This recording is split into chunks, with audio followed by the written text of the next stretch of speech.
I'm gonna have to keep an eye on the clock for you today, Bracken. Yes, you are. That was embarrassing. So last episode, you had to leave me high and dry to finish because you didn't realize what time it was, and your kid pickup might have been a little delayed. So what happened? You stormed off to end the last training Tuesday. Mhm. I wrapped up. Did you make it in time to pick up your kid, or was he standing there just like, what the heck? He was standing there. I called him on the way there, but it was raining. This is Lisa's fault. Oh, okay. Point the finger. Good. She left me to my Good. own devices all alone, unsupervised, and I was in charge of picking up Brayden, and we got long-winded, as we tend to, and it happened to be raining. It would have been a non-issue. I mean, it was an issue because suddenly I just looked down and had to leave the episode, and that's really abrupt, and I don't know if we've ever had an unwarned abrupt leaving. Uh-uh. I Not missed the start of one, and I now missed the finish of one. Yeah, not taking personal responsibility for something like that is the high road, right? Yeah, well, it's her job is Oh, to keep me, I don't know, an adult. gotta keep you inside the lines. Yeah.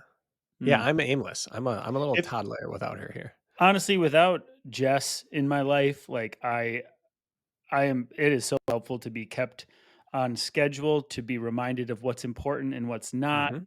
to ensure that we get to where we're going and prioritizing what needs to be prioritized. And I don't have kids, so I have to imagine Lisa's really important in your Well, household. she is, and the irony of all of this is that the week prior, I was on a meeting with RaceBrain. We were going over our operating agreement, and I couldn't leave that call, and she poked her head in, and I just gave her, like, the 1-minute thing, and then something came up that I had to talk and started talking and forgot all about it. And she like waited and waited and Mhm. waited and eventually just had to leave to go get Brayden. And her only request was, next time, could you give me like 5 more minutes of heads up? And then I'll know and it'll be fine. And literally the very next week on the same day, I screwed it up again.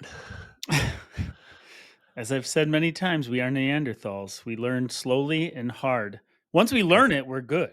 At least I am. Maybe not you, but Some um, things. I feel so competent and like such an adult on some things and such an absolute idiot on others. Po Buddy's nerfed, as That's Michael Scott exactly would right. say. So, All right. So, anyway, okay. Well, anyways, I'm keep an eye on the clock. We're going to be very responsible adult human beings. I'm fresh off a quality session. It's now raining out, so I beat the rain window just as I had requested from you. So thank you for that, Bracken. you're welcome. Uh, you probably need to update the listeners on what you have been doing or planning with your training. Just a quick snippet, because I think people are wondering since we last chatted about that. And then we are going to get into overtraining syndrome, folks, and the signs, the lookouts, the recommendations we have to avoid it, all that stuff. So, first, give it to us, Bracken. What have you been doing? What's the plan with your training? Well, the plan is what the plan was, which is Tuesday, Saturday, thresholdy work, aim for 20 to 30 minutes to start with, and just check the box until those sessions are no longer demanding, and then move that to 30 to 40 minutes of work. In between on Thursdays is movement for 60 to 70 minutes. And I've decided that on days where I'm available, I will make a portion of that movement aerobic threshold or above. Kind of gray zone, sweet spot training, if you will. A lot of that will be on the machine because I'm not ready for that much intensity running. And then every other day is just easy run. And if I can't run, then it's aerobic work on the ergs. So, have you Lifting. started? Yeah, I started last week. And then the Okay. lifts, we had talked about the alternating days lifting, and I've already changed it to my any intensity day is going to have the lift on it, and the Mm. next day is going to be recovery. I realized 2 days in that I wasn't available on either side of the coin because everything's too new and destructive to me right now. Okay, good. So last week it started. So Yep. you checked the boxes. Did you write out one of your like 4 week or 10 week or any training plan? Or are you going just intuitive week to week? Because I think the people would be very curious to hear what sessions you, as you're ramping back up, what specific sessions you are prescribing yourself. Yeah, so we decided that I think we said 10 weeks was what I feel like is enough to get what I need out of any particular block. So it's just 10 weeks of this, erring on the slow side of threshold or the less intense side, erring on the side of frequency over any given workout's bigness, Mhm. and check the box for that so that the next stage of training can begin. And then we decided that since we're going just ease of entry, ease of access, bang for the buck workouts, I'm literally just taking the workouts that we talked about on our best bang for the buck training sessions. And that's all I'm doing. Okay. So the first one I did was 3 by 10, 3 by 3 10 by 10 minutes. minutes. Yeah. At between 8 and 10% incline. I think I So went watching 10, then heart rate. 8. Yep. Watching heart rate. Okay. Yeah, Perfect. trying to stay around 160. Threshold for me is 166, so aim for 160, let it drift to like 62, 63. I'm well in the safe zone, and running uphill at that intensity is actually easier on my legs early on than doing shorter intervals slightly faster. Yeah, I believe that. Which would be weird, I think, because our background is shorter intervals, slightly faster, but it's easier for me to grind a little bit early at not steep inclines, but moderate inclines, moderate to low, than it is to do anything else. So I did 3 by 10 there. And then on the next one, I went to do another session Thursday and was not available. So I started running at 10% and everything felt like hot death. So I got off and went on the rower and decided to do a 3K row. And after like 1K, I was starting to feel sweaty and loose and better. So I got back on the treadmill, and running suddenly felt a little better too. So I ended up going back and forth, 250 feet of vertical gain, 1,000-meter row, back Mm. and forth until the time was done.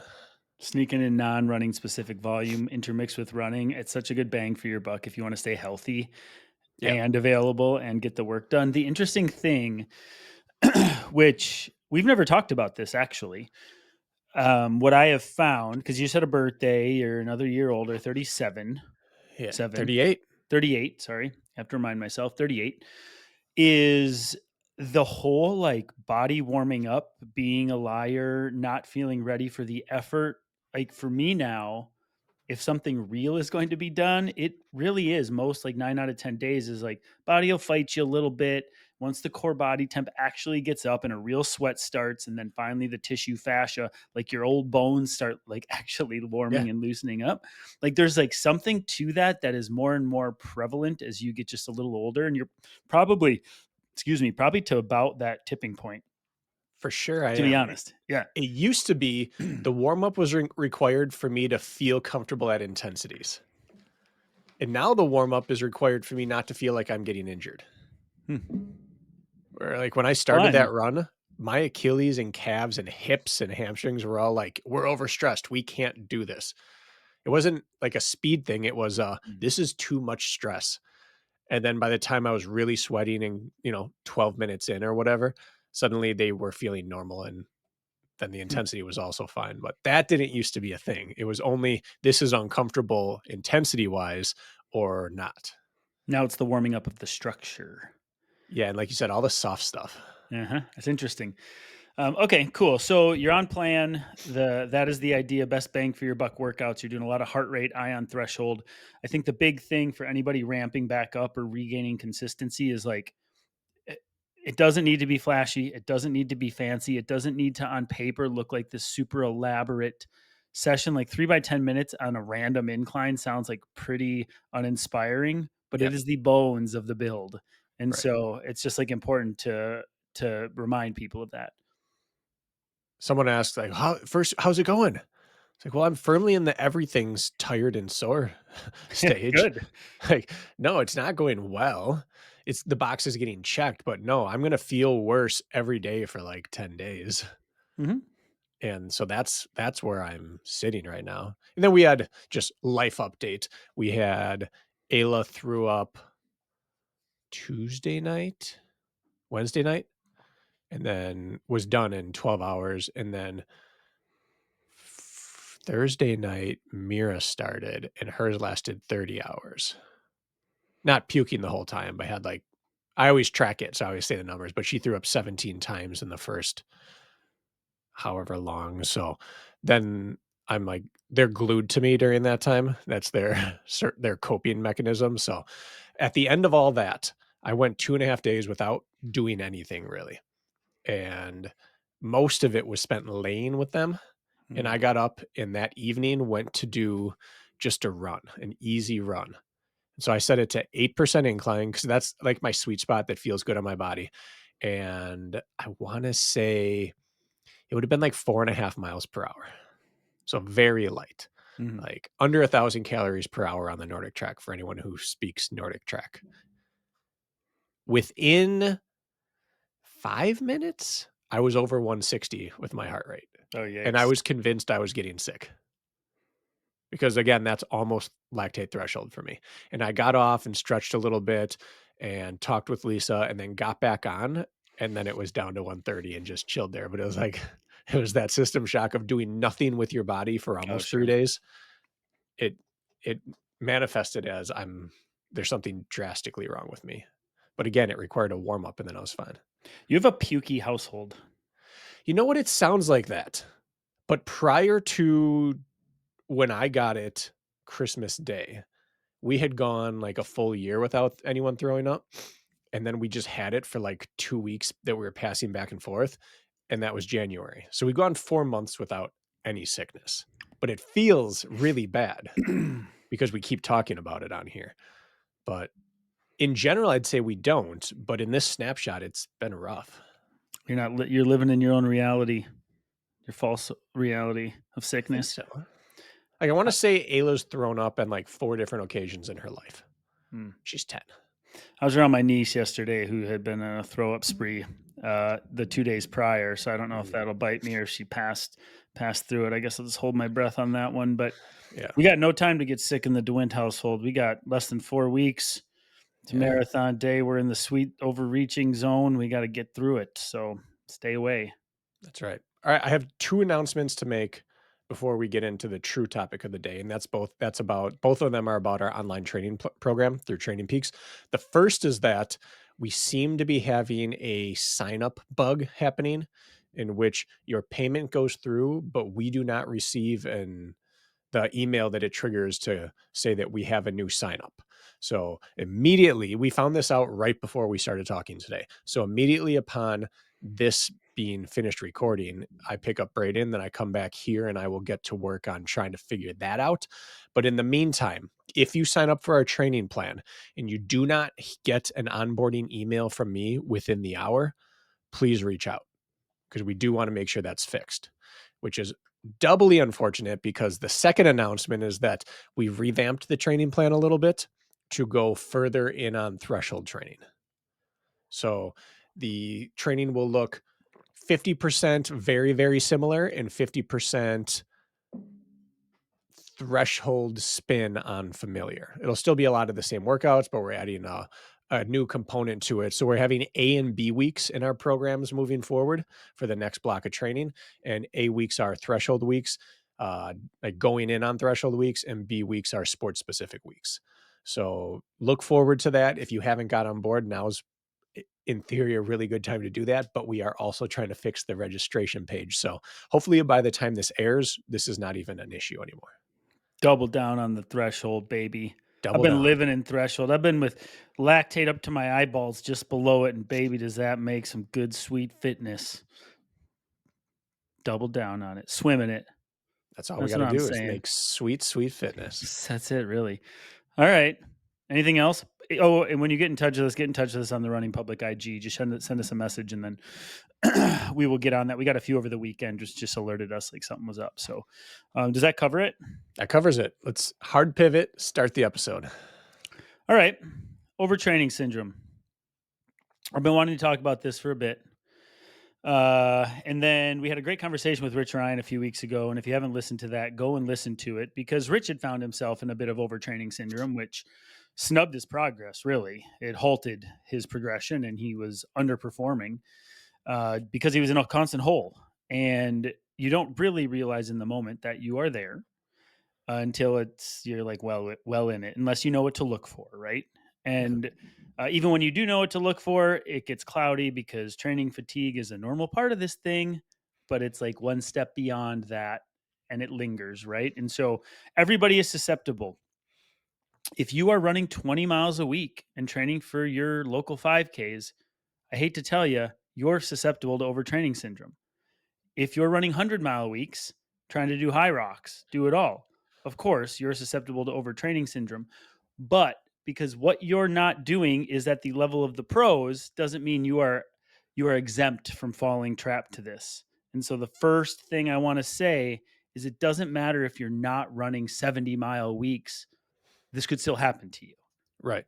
And so I just don't want people to just tune us out right away because they're only running 30 miles a week or they're only putting in 4 hours a week, because it can literally happen in any volume of training. I've found this myself too. And so that's the first, I don't know, sort of like PSA to even start this whole thing.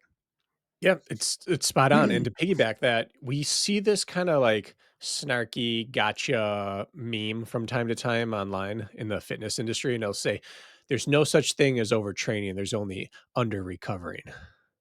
And it's like, "Oh, great! Congratulations, you winner of the riddles. You've switched words around and are now smarter than all of us." But there is some value to that, in that that's what occurs when you're training not at a pro level. We think we have to be training super hard in order to overtrain. When in reality, if you're not training super hard, but you're also never really recovering, you can still be overtrained or have overtraining syndrome or the symptoms of burnout. So I just want to piggyback on that, that no, you don't have to be doing world-class level intensity or volume in order to have poor recovery. Thank you for saying that. The internet is way smarter than any of us. You kidding me? Well, the internet is, but some stuck-up human wrote that meme. You know, if you so for example, let's just give you an example out of the gates of the cream of the crop. Uh, Most of the world's best, especially the English speaking overseas, like England, and you got the United States runners. You got Jakob Ingebrigtsen, who speaks English. I think it's a second language, but nonetheless, they're doing a good job of following their training and their daily routines, and you're getting like an insight as to what life actually looks like, right?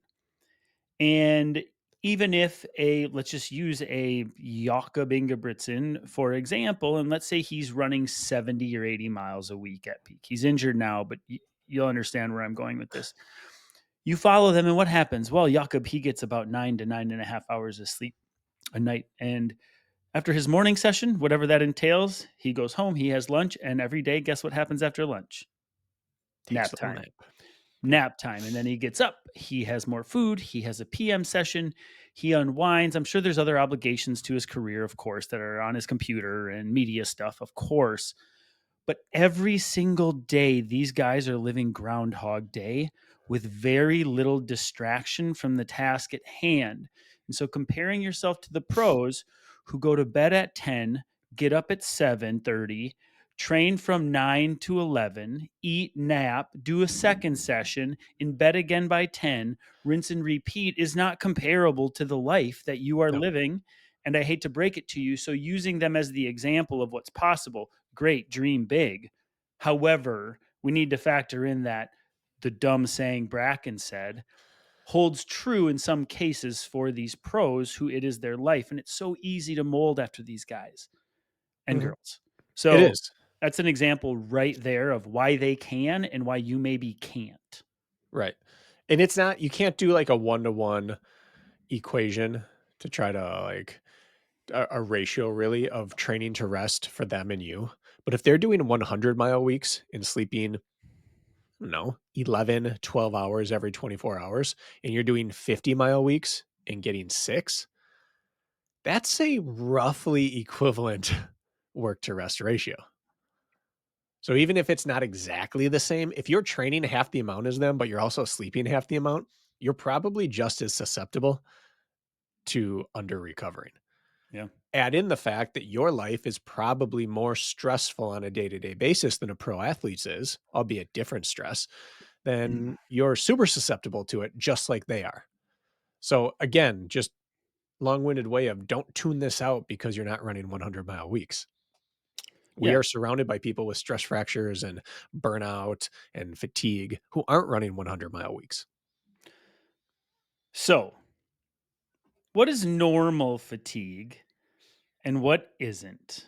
I think is going to be the first question to ask. Like, for example, I had a big Tuesday session today, and I've been hitting pretty big Tuesdays. I had 15 miles and 11 of it was quality, right?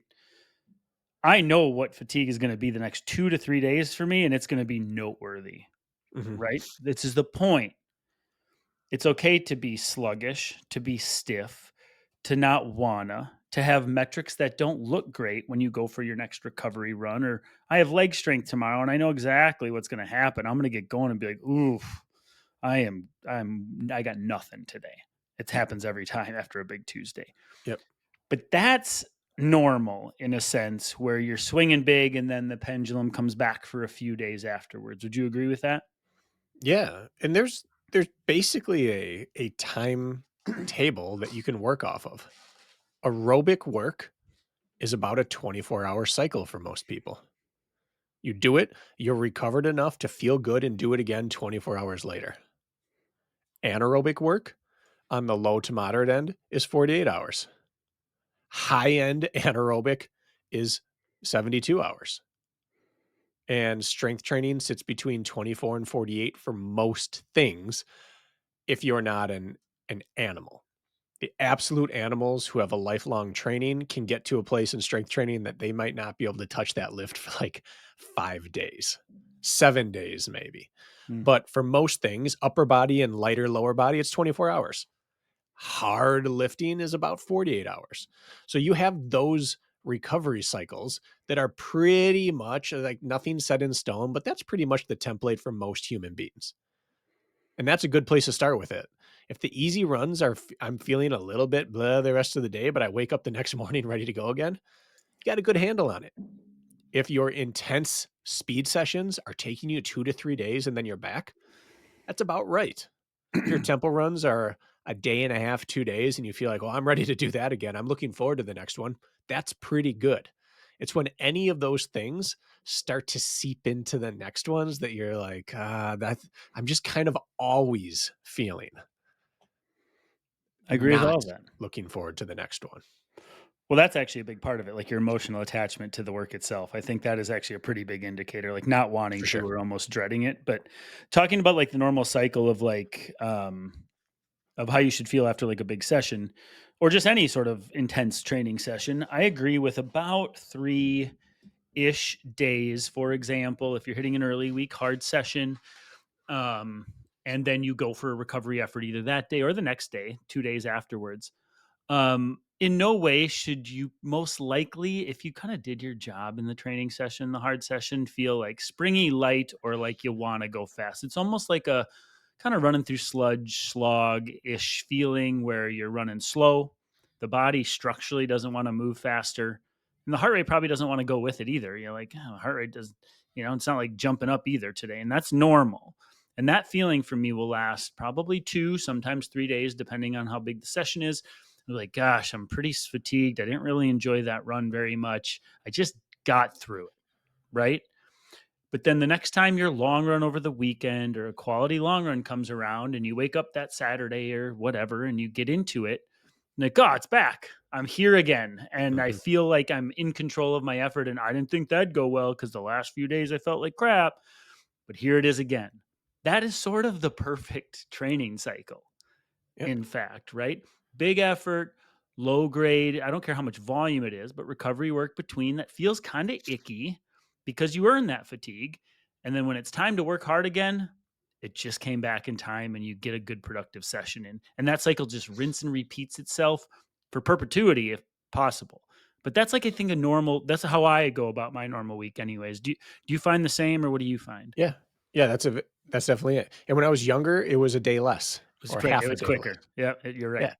And certain intensities or durations affect us all differently, but in general, it's 12 to 24 hours for easy work, and it's 48 to 72 hours for hard work. And those are the normal ranges. And I'm not talking eccentric damage. If you run and rip down hills, you might feel that for 5 or 6 days. Yep. That's fine. That's normal. But just the stress of the workout, full body fatigue, energy levels, you rarely should go more than 2 to 3 days without having it spike back up. I like to think of it like a yo-yo. All right, if you're doing easy work, you just throw it down and it comes right back up to your hand. And it's ready to go again. Down, up, down, up, down, up. Start doing quality work and it sleeps at the bottom for a little bit. And then you twitch your finger and it pops right back up to your hand. Like I've been down for a day or two, but I'm ready to go again. I twitch my finger, yo-yo is right back up in my hand. What happens though is when you start to dig a hole of fatigue, you twitch your finger and nothing happens. And then you got to yank your hand and now it finally comes back up. And eventually it gets to the point where it doesn't come back up and it just loses momentum and it stops spinning. And then you have to rewind that yo-yo all the way back up to the top, make sure everything's good, straighten the string out, and then now you're good to go. And that's like essentially all you need to know about training. If you don't want to have to go through that full process of let the string unwind, rewind it all up, tighten down whatever you need to tighten down, then you got to stay away from those huge sessions under recovering. The yo-yo analogy we never knew we needed, Bracken. I think We that's didn't a even know first we for had it. you. You were into the car analogies, and then Braden started racing, and they've continued with the yo-yo. It's good. I agree with that yo-yo analogy. Yeah. I do, yeah. It's like that. There's a difference between the twitch to feel good again and having to yank it back up. And what you're talking about is I feel bad for like 2 days or whatever. And then it's back to Saturday and I'm right back to feeling snappy again. Yeah. It just comes around like it's supposed to versus it doesn't really return back to where it should be. So we've sort of outlined like maybe normal fatigue, let's call it. Maybe like Yeah. sluggishness to get off the couch once in a while, or find yourself falling asleep after dinner. Like some of that's just like normal life training Mhm. wear and tear. I think the big thing, and Rich talked about this. In fact, it was one of the things I think we just put a clip out on our Instagram. Is that when it's time to work hard, you actually see your heart rate getting up at some point. If you're mentally engaging with the effort, like I'm working hard, and you're like, yeah, the heart rate's high, it is up there. Okay, your body can still access sort of its like top output, and that's a good thing. People often think like high heart rate is a bad thing. I'm like, no, like get that heart rate up, let her rip. If it's getting up on me today, it's ready to eat. Like let's go, right? Yeah. The only time it's bad is when it gets higher than normal without an increase in intensity. Correct. If you're running 8-minute pace every day at 130 and one day you're running 8-minute pace at 140, like there might be something off that day. We're Correct. saying next day you're running 8-minute pace and it's 120. That's not necessarily an improvement. Exactly. So high heart rate isn't like a sign of like maybe it's a sign of deconditioning, but it wouldn't be a sign of overtraining. Okay. Heart So rate response, heart the rate ability to go up response. and down appropriately with how you rev your engine, that's a sign of health and recovery. Yes. Yeah. We want it to spike. We want it to be able to put out, as I call it, Yep. to pump that blood and fuel the body and let us work. So let's outline like the next phase of that, which would be I hit a quality session. Let's say it actually went pretty well on. We just use Tuesday because it's our schedule, but you could plug and repeat anywhere. And then I'm pretty sluggish, but I don't know. I get to Saturday and it's a long run and I'm sluggish again. I'm like, I thought I'd be around. My legs aren't sore anymore. I feel ready, but I just don't want it. I just got nothing in it. And the heart rate's not really getting anywhere and whatever. That's when you just make note, like, oh, okay, I'm tired. I must need to focus on my recovery. And I think that's where you leave it. And then you enter into the next week and you say, okay, like, where am I at now? And you take your easy recovery run early in the week and you go for your first quality. And here's where you start to pay close attention. Do I feel like I'm back already? Or does I feel like my Tuesday again just like didn't feel very good and I couldn't really get out of my body what I wanted? I'm still only paying attention at this point. I'm doubling down on sleep. I'm making sure I'm eating well. By the time that next Saturday comes around or whatever it may be, at this point, like I need to be like, okay, like I'm doing my recovery. I'm sleeping. I'm watching my heart rate on my recovery runs. I'm making sure I'm chilling on all the easy work. And then maybe you pop out of it and suddenly, okay, I'm back. I just needed a little extra downtime. I even think those situations are normal where you go almost a week or so without actually feeling like you got it in a session. You don't want that happening often, but it can. It's happened to me in my builds. Almost every build I've had like a week or two like that, Mhm. being like, okay, Kirk, like take care of yourself, man. Like, what are you doing? And then you come out of it. Yeah. You take it one step further. And now these weeks sort of bleed together like that. You're like, I haven't felt great about a session I've done in a few weeks. And I think I'm pressing, but I'm just not, I just don't feel like I've nailed anything. Uh, and you're realizing that the metrics that you're putting out and the effort mentally to do so isn't equating to what you're seeing on the interval splits or your output charts. You're like, I don't have it again. And I tried hard. I just don't have it again. Once that cycle starts to continue, let's say it's 2, 3 weeks or so, that's when you got to like pump the brakes and be like, okay, what's going on here? And you can catch it sometimes. You know what? I'm taking 5 days off or 3 days off and I'm charging up and resetting and coming back to it. You may have a race in 4 weeks. You can't have time to take a week off.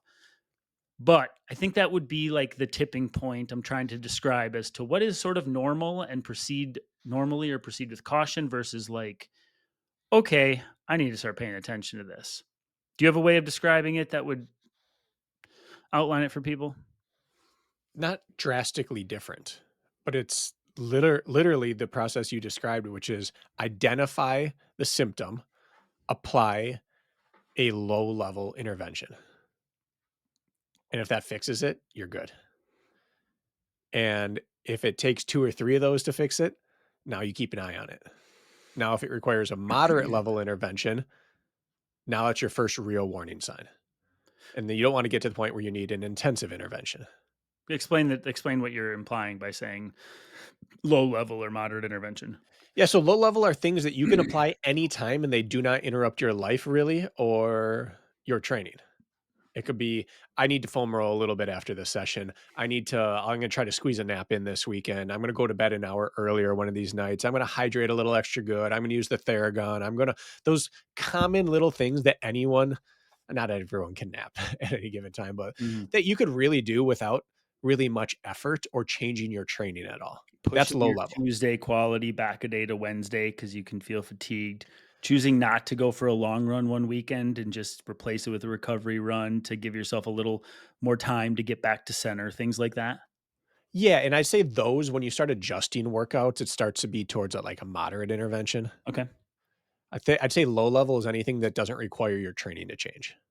Like your training schedule to Your change. schedule stays the same. I'm just gonna change a few things outside of it, and if it starts clicking again, then that's good. It's all it needed. It's like when back as a special ed teacher, we just had behavior interventions all the time. That's like 50% of what we did. And if you could just redirect a student and they got back on task, like, that's not a behavior problem. That's just they're humans over time are gonna get a little lax with their behavior, and if you can redirect them and they're back on, we're good. And that's what I'm thinking. Like, this training doesn't need to change. The plan doesn't need to change. We just need a little redirect during the week and we're back on. Now, if we have to call home to the parents, we have to pull the student aside and actually have like a real talk and come up with some strategies. That's moderate. That's like, all right, we got to actually push this back a day. We've got to skip our Saturday long run, whatever. Still not a problem, but we're watching it now. Like, you're on the radar. We're watching it. We've actively had to intervene to make this better. And if that fixes it, we're good. You and I are fine. But if we have to come back to this again, now we're going to have a higher level intervention, which could mean time away. It could mean getting blood work done. It could mean off season. It could be what, and we don't want to get to that point. We don't want to have a behavior plan down on paper that we now have to check in every single morning and do this and make sure that you're not allowed to go to sports until you've, same thing with training. We don't want to get to that point. So we start with the things that don't impact the schedule, and then we move to the things that slightly impact the schedule, but not the overall goal in order to not get to stage 3, which is now we got to call a meeting. I'm going to keep an analogy count on this episode. We're at 2, We're folks. high. This Maybe is going to be 3. a good one. It might be. He's on a tear. All right. So I agree with all of that. Okay. Um, so I think the major things, right, that we want to cover so far is it doesn't matter how much you're doing, you could still fall susceptible. compared to, we compare to Yeah. everybody. And then 2, fatigue is a normal part of the training, Yes. recovery adaptation cycle. So we don't need to flash the red lights when we have a bad day. It's when they seem to be successive, they keep happening more frequently than you feel they should. Yep. And then the other combination with that, often, just from a pure metric standpoint, is suddenly you just haven't seen the high heart rate metrics you used to on your quality days. You seem like there's a governor on you, and I just can't get the heart rate up no matter how hard I try. Logic would tell you the opposite. It would say, "Oh, my heart rate's running high. I am working too hard. I am overtrained." It's the polar opposite of that, folks. You'll notice that you're just having a hard time getting it high and keeping it there. Or if you get it up there, you can't hold it at all and you come crashing Yep. back down. You just can't stay there. You have no stay power in those high heart rate ranges.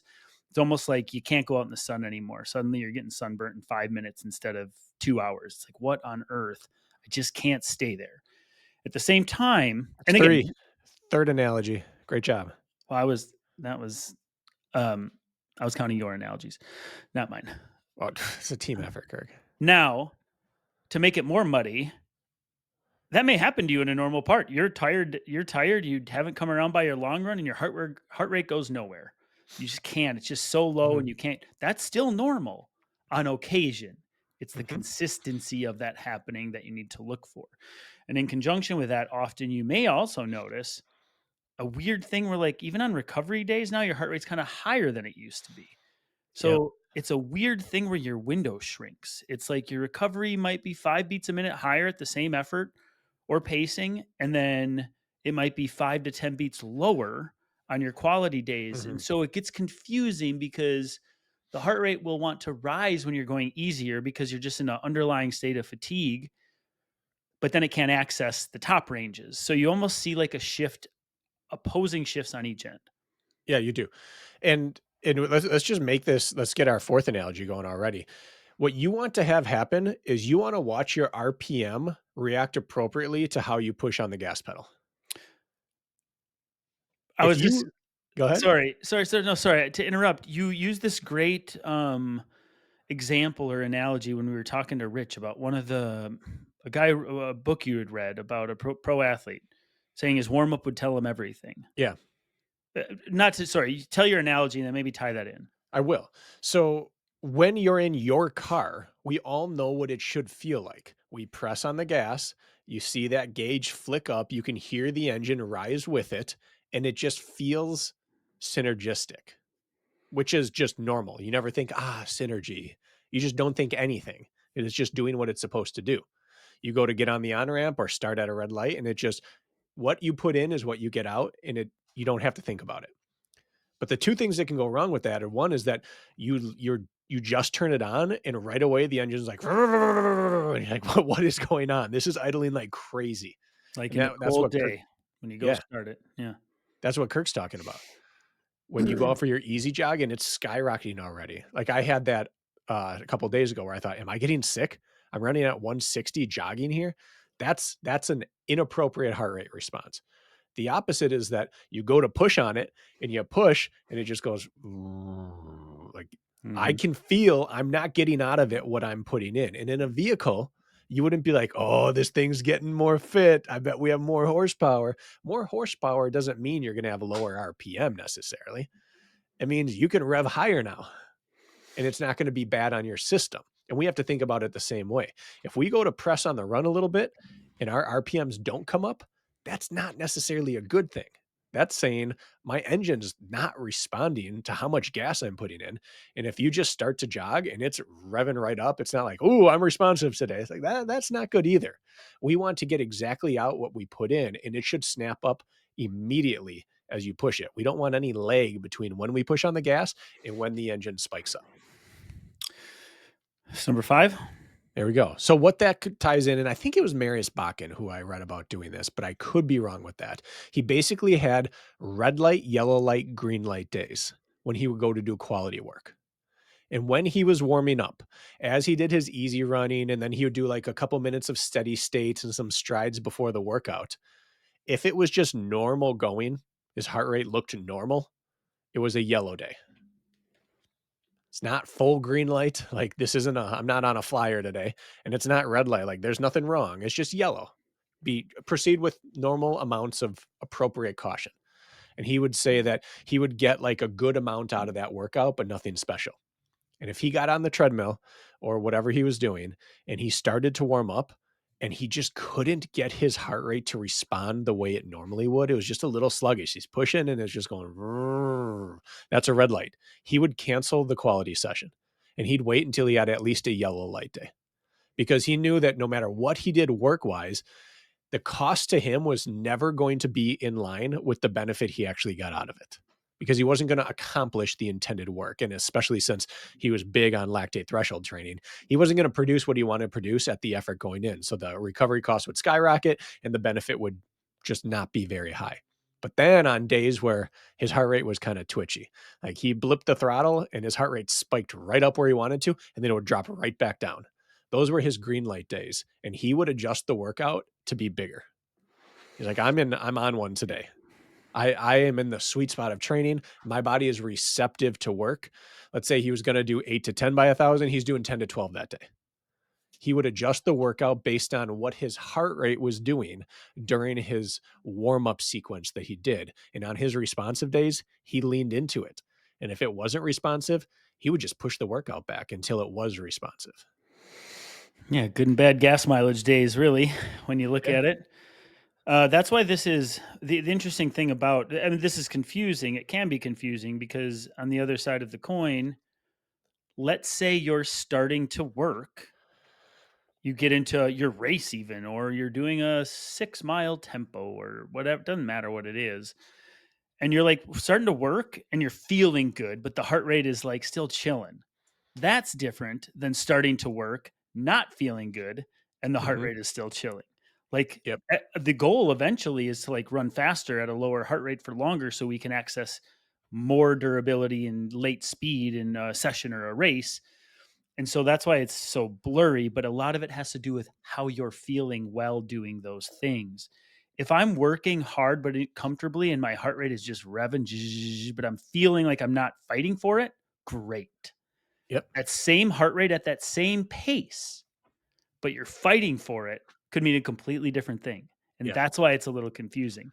But the thing you have to think about is it still needs to be a reoccurring theme, not a one off or even maybe a two off, Yeah. but a reoccurring theme, right?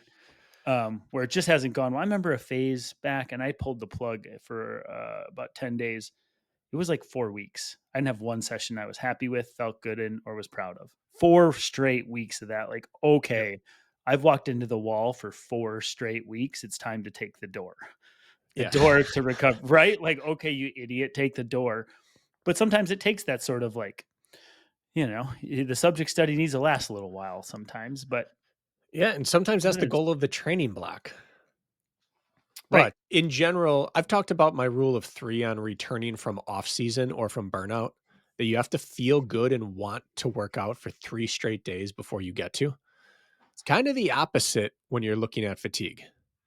Like I have to feel bad on 3 straight quality sessions before I get worried. I think that's a great three is a great rule for that. I have to have 3 straight weeks of low energy before I get worried. So those are kind of the if I'm doing aerobic runs, I have to have 3 straight days where I don't feel like the yo-yo's coming up before before I worry. Now there's no magic to that. It could be 2, it could be 4, it doesn't really matter, but it's kind of safe, right? You could make it 4 weeks, but if by week 3 you're not feeling it life energy, you're probably not getting it in week 4. If 3 straight workouts go poorly, could the 4th go well? Yeah. But you might need a moderate to high level intervention then, where after 3 we might just be able to get away with a low to moderate. So 3 weeks bad life energy, 3 bad work quality workouts in a row, or 3 straight aerobic days where I'm not feeling ready for aerobic work yet. That's enough generally to say, all right, I'm listening, I'm here, something has to change, but it doesn't yet have to be like world changing, but it'll get there if I push this much longer.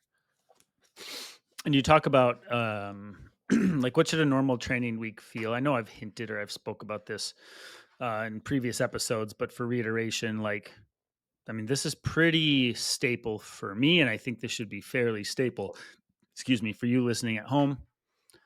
Two, I work out 7 days a week, but really my seventh is a bro lift and it doesn't cost me anything. So I'm going to talk in 6 day a week training schedule, which most I say think are on. I'd hope are on 5 to between 6 is like between the strength vast. and running. Yeah, and there's a difference between exercising and working out. Fair. If you think you're an exerciser, you're getting 5 days a week minimum, Yeah. probably 6.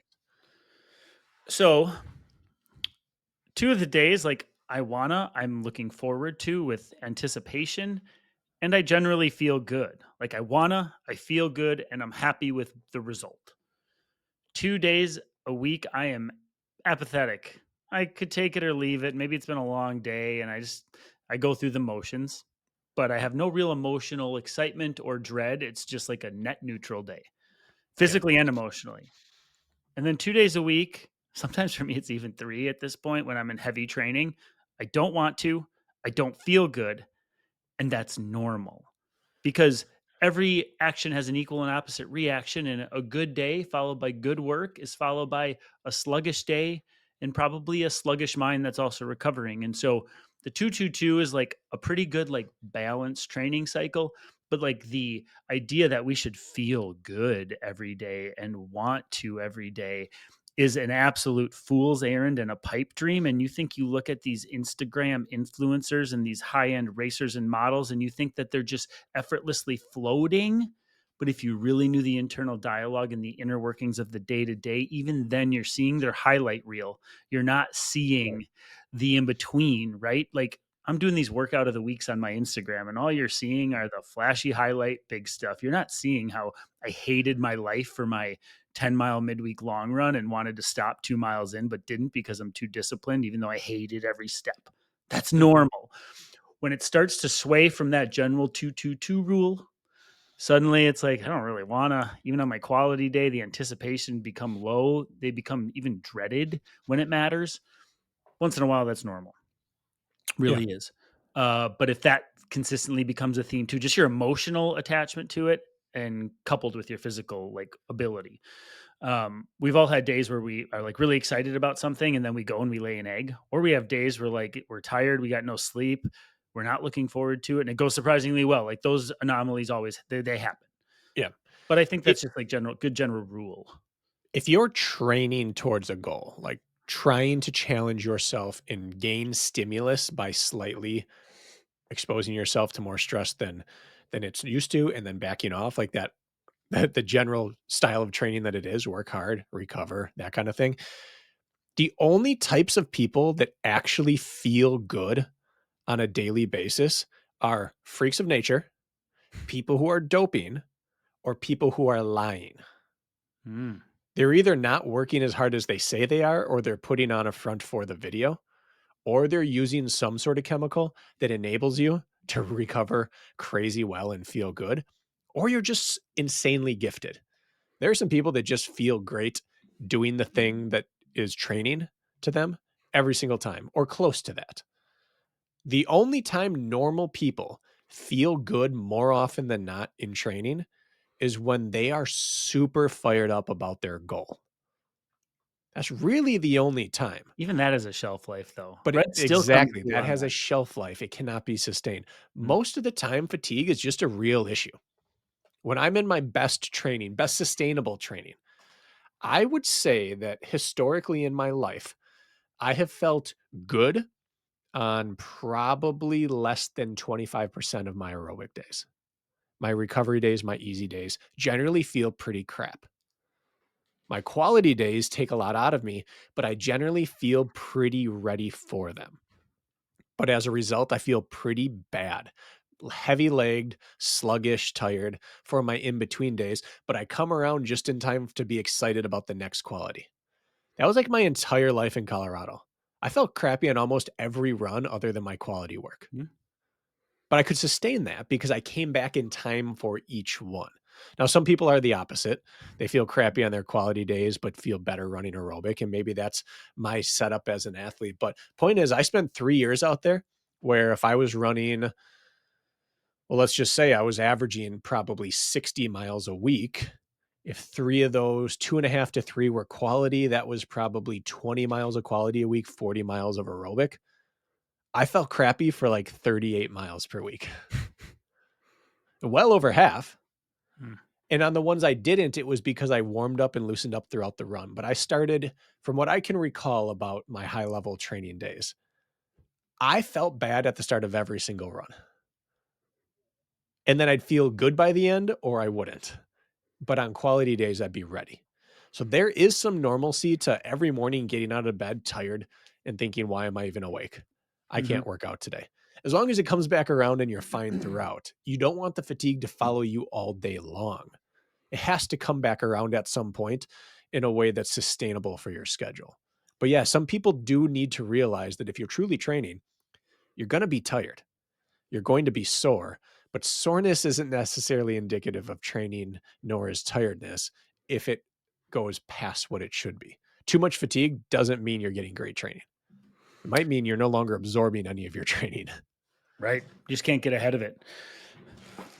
Your bucket is overflowing Yeah. and it's not draining out the bottom on the recovery front. Let's talk about the other things outside of training.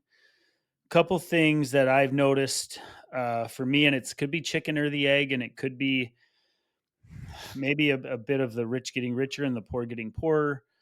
But generally, in an overtraining phase, you're actually having a hard time sleeping. That is a very common thing Mhm. that goes along with overtraining syndrome, meaning having a hard time falling asleep or having a hard time staying asleep, and also being super tired in the middle of the day when you should not sleeping. Like with regularity. There's this is normal to happen on occasion, but that coupled with, and this is the case for me, is like a restless leg syndrome, which is you think you're so tired and you shouldn't be like, why are my legs bouncing while I'm on the computer? Why am I fidgety? Like for me, you'd think that would mean excess energy, but I think it's some weird nervous system response that's going on some CNS level. I mean, I'm sure somebody could explain it, but the poor sleep and then that restless leg syndrome, whether it's at night or it's, just sitting around, those two seem to go hand in hand from what I've experienced. Oftentimes there can be a constant sort of like, I'm never satiated, like you're in like a caloric deficit too much. And it's like, I just am always thinking about food, or I'm hungry all the time, or I'm constantly feeling empty. Like you're 6 miles into your long run and you're thinking how empty your stomach is and how much food you want to eat. And that's all, like things like that all go along with it. On occasion, that's all normal. It can happen. Mhm. You might have a night or 2 each week, which is bad sleep. I'm talking with consistency. Those things are Yeah. the triggers I've noticed. What about you? Anything? Yeah, it's all that same thing. And it should, if you overlaid your charts, your graphs of your intensity, your cravings and sleep should kind of align with it, maybe delayed by a day. Like you should see spikes on your big days and drops on your low days. It's when it doesn't get back to normal that's the problem. And that's one of the things that's like the commonality in all this. You lose your elasticity. Your heart rate starts snapping back or stops snapping up and down. Your energy stops moving up and down. Your sleep stops moving up and down. Your desire stops ebbing and waning. Like we ebb and flow as humans. It's when we just stay low that's the problem. And oftentimes competitive people solve that by pressing. That's Yeah. what Rich described. And half of all of why we're talking about this is because of hybrid athletics right now. High rocks, DECA, CrossFit. Those are sports that have so many moving pieces that we just see constantly people on the edge or in burnout. They are overtrained and they think that they might just need to press harder. And there's just so much going on in those sports that it's really hard to back off. Yeah, it's a whole episode or can, but I did say we'd touch on it. And that is an interesting piece because you look at any hybrid event. Let's just use a High Rocks, for example. What are there? So there's one component that is the run. And then there are 8 other components, which are skill, but all output based when it comes Yep. to racing.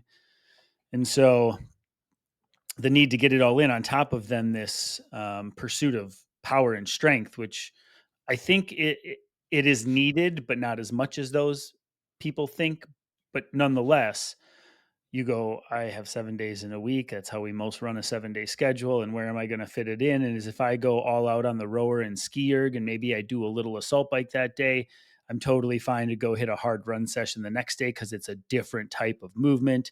But Yep. then I'm trying to PR my back squat and my sandbag lunges and these metcons. And then suddenly you look back and it's like, I've done something of quality 4 days this week. Yeah. And sure, you can pull it off for a week, maybe 2 weeks, but eventually rent comes due in that regard as well. And then the more is more principle stops. And that's Yeah. a tricky thing to balance. Yeah. CrossFit taught us some terrible habits, and High Rocks is reinforcing it. And one of those habits is convincing people that that stress recovery adaptation cycle is not as real as it needs to be. Top people are doing 4 high intensity wads a day. We can do 2 or 3. Like, no. No, we can't. If we have a 24-hour cycle on aerobic work and we have 48 to 72 on intense anaerobic work and we have 24 to 48 on high intensity lifting work, well, if those are joined together like the Olympic rings, then we're starting to have overlap. When we have those starting to cross over into each other, you're not optimizing training and getting more done. You're getting less out of each one because you're not absorbing it. You're not ready to. Your system's not primed and ready. You're not having green light days ever anymore. And you're probably getting less yellow light days than you think. So yeah, your volume is high and some of your metrics might be high and you're improving on things, but are you absorbing all the work you're doing? Hybrid sports are about balancing how much bang for the buck do I get out of every movement I do rather than how much movement can I do in a week. And it's a paradigm shift of how you have to look at things, but it's the only way to avoid wasted energy and then eventually no energy. Yeah, so the what's the right approach there is sort of the question you must ask. If there are, so like Mhm. what is the way then? Um and if you look at, let's call it adaptation to stimulus and bodies metabolic processes and how long we hold on to fitness and movement patterns and VO2 maxes and all of those things, we say, well, do we need to dose all components every week? Or can these be spread out over 2 weeks and still have me one, maybe more available, and two, effectively is ready? Or it's okay to maybe work all components in a session. I prescribe it all the time. Like I'll have a high rocks quality session with all components in it. But that athlete then doesn't work hard until 4 days later again, Mhm. right? Touching on maybe the low hanging fruit for them in that next quality session, a more focused session. And so you have to trust that your body remembers and it knows and it doesn't need it all every week. We made up this 7 day work week cycle in civilization who knows how long ago and who knows for what Mhm. reasons, and now we all cram it into our box, which I do. I'm on a 7 day schedule. But I'm trying to run a marathon. I'm not trying to compete in high rocks. And so spreading that out and being okay with it, and then microdosing what needs focus and still spreading those big sessions apart. Try not to cram everything in. And now I only have a day between all of my hard efforts because that ends in travesty. That's how it's Yeah. going to end. Yeah. Either injury, burnout, or most likely both. Yeah, it's disappointing how glorified more work is right now, rather than better work. And that's kind of like saying the phrase we started off at the beginning, like there's no such thing as overtraining, it's all undertraining. Me saying, don't work harder, work better. But really, that's how you avoid overtraining. And the more variables you have in your sport, like high rocks or hybrid, the more opportunity you have to get it wrong. And that seems depressing or overwhelming for people until you realize that the more variables we have, the more things I work on, the more overlap I get of fitness between all the other things. It's not that I have to max out every column, it's that these columns help fill each other. Just like they can interrupt each other with your recovery cycle, they can also benefit each other with the adaptation cycle. And so focusing on that rather than just more is the healthy way forward. It's just very difficult for people to do, but we have to. Hybrid athletes have to be constantly on top of their heart rate, their sleep, their recovery, because it's going to happen quicker for you than it will for a runner. And it gets even more cloudy because of the Yeah. multiple components. It's not as You might be straightforward. skiing great in the middle of your running going to crap, but Yeah. some things are still going well. So I'm going to lean harder into ski well because my running so it's just my lifting can be going great while my running's bad, or vice versa. There's too many ways to confuse yourself on the fact that you are or are not overstressed. Yeah. So don't try to condense the frequency of quality work No. in the skills that are needed. Keep them spaced out. And if you need to run a 10 or a 14-day cycle to touch everything, that's okay. It does not need to be touched. All things don't need to be touched every week with Mm-mm. full intensity in order to gain adaptation, especially when there's so many components. Um, okay. And so, because I know kid pickup, you need to leave in 5 minutes at most. Yep. So the intervention strategies. Yeah. Um, so if you find that you're just not feeling great or performing as well as you want, and it's been a theme, the first step is getting ahead of it. And what do I mean by that? And I've shoved this down your throats long enough, but it's just building to something that matters or not, and taking pre-planned rest. Getting ahead of it by like, yeah, I still am a firm believer, a big build. I'm saying every 6 months, so twice a year.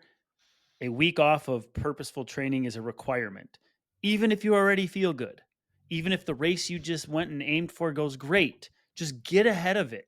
A lot of us don't, we just get behind. We have races all year, and that's what I do. That's what I am. I'm a runner. I'm Kirk DeWindt of the running public. I got to lead by example every day, and that means no days off and no rest weeks because that's who I am. Sure, you can be that 50 weeks a year, but I need two Hmm. or three where you are just chilling and get ahead of it. That's step one, in my opinion, of avoiding overtraining syndrome is Yeah. true rest planned into your yearly periodized cycles. Okay, I'll start with that. You can go with whatever comes to mind next. Well, I'm going to say that everyone needs to remember that when you are not at national or world level in your training, the difference maker is not going to be 10% more. It's not going to make a difference to make you all the way to your goal or all the way away from your goal. But it will be the difference between burnout and not burnout. It's not guaranteed that it will, but no one ever like set their midlife PR only because they did 10% more. But a lot of people burnt out by doing that. So when in doubt, do it longer, like more weeks rather than doing more in any one given week. We often get in trouble when we just think, like Rich did, I got to here doing this, more is the next step. Sometimes it's repeating what I've already done again rather than I got to go up 10% more. Now I got to go up, I'll go up 15% more. Those things are not guaranteed to give you the return you're asking for, but they are guaranteed to add stress. So we just need to remember that until you've turned over every other stone, simply working harder or more is not going to be a golden fix. It's just the shortest way to overtraining. And if it is the way to a fix, it's going to be such a brief window where like the fatigue hasn't gotten you yet. And you have Yeah. this increase, like it could be like a 3 day window where it's like, yep, that was the day I nailed it, but it's been downhill since. You narrow your windows to perform well before it Yeah. catches up with you. The last thing is I wanted to say, and then you'll have a minute to say whatever you want to say to wrap, is you find yourself and you got races coming up. You got a race in 4 weeks, 6 weeks, 8 weeks. Like, I can't take time off. I feel like I'm underwater here with my training. Really good option there to see if it works is that reset that Bracken talked about, maybe a medium intervention. I really like the 3 to 5 days off, or at least like, hey, I'm going to go easy and reduce load by 50%, maybe no quality Yeah. for a week. Choose sleep 3 days that week over getting up to get your workout in, and take like a hard reset week where you're doing a little bit, but like give yourself like those successive days off in a row. I find are very important. Doesn't need to be 7 to 10 days. It could be 3, 4, 5, and see if you can get yourself back on track to feeling good again. Even if you have a race in 3 weeks, that's still the right answer, in my opinion. Yeah. And I will just finish by saying Unless you are an Olympic level athlete, there is nothing in your training cycle that 3 to 5 days of rest will throw off at any week in your build. You could throw it in 6 weeks out, 8 weeks out, 4 weeks out, 2 weeks out. You could throw it in on race day, and it's not going to negatively change the fitness that you bring to the table in a way that you feel a difference performance-wise. And it happens. You can wake up on race week out of commission, whether it's sickness, whether it's a life happening, whether it's work, and you can miss 3 straight days, 4 straight days, 5 even of entire workouts and go out and PR, because none of us are on a razor's edge of performance like that, where we're so dialed. And it's a sport that doesn't require insane levels of timing or explosion that 5 days away could like distort your muscle memory. Doesn't happen. What it can do is uncover a little bit of your fitness by removing fatigue. Yeah, Could absolutely do that. your whole bank account doesn't drain out the bottom that you've worked for your whole life of fitness because you took Yeah, 3 days off. It's not how it works. it's not. All right, well, let's just hard stop, man. I think we said enough what we needed to say, and hopefully this helps a few people. You gotta go get kiddo. I'm on watch time patrol. It's time, brother. Let's do it. Kirk, thank you for your guidance. Thank you for filling in for Lisa here. She's going to be smiling when I walk downstairs. She's going to say, "Well, I was just about to leave. I didn't think you were making it." And You're I'm going to welcome, say, Crocker household. "You had no faith. It was all me." Thanks for listening, guys.